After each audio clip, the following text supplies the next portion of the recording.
Welcome to Talking History, a series of talks from Farnham U3A History Group.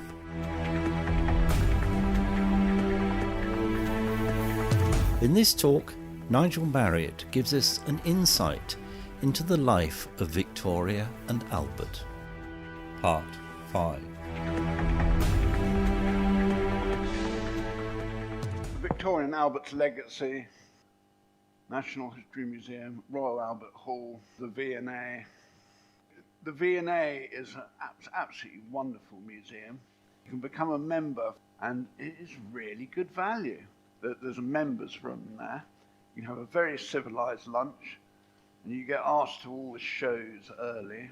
So it's almost like a sort of club in London. It's a wonderful place. The Albert Memorial, it was almost de trop, a little bit much. But it's rather nice. His eyes are looking towards where the Crystal Palace was, the exhibition. There's a fantastic exhibition to celebrate 200 years of birth at Kensington Palace. If you happen to be around, it opens on the 24th of May. We've already been talking about Victoria. I wasn't impressed last night. I thought it was a bit soapy.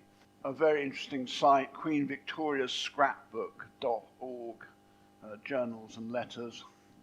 As a swan song, this is my little compilation, A Marriage Made in Heaven, there's such a thing. This was it. On a lighter note, you may have gathered that I would describe myself as a royalist, rather pro the royals. But it's quite amusing to hear an alternative view. About 20 years ago, I was in a pub in Shoreditch in London. Speaking to a group of people, and I said, well, the Queen's looking rather well.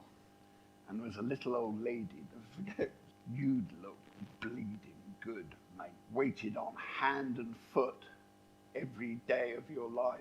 So, little old lady from Shoreditch has a rather different view.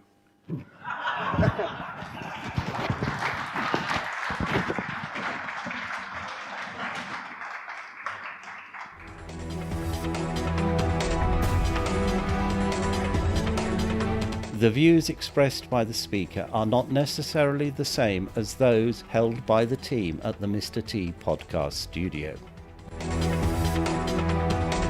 This podcast is produced by the Mr. T podcast studio in association with the Farnham U3A Group.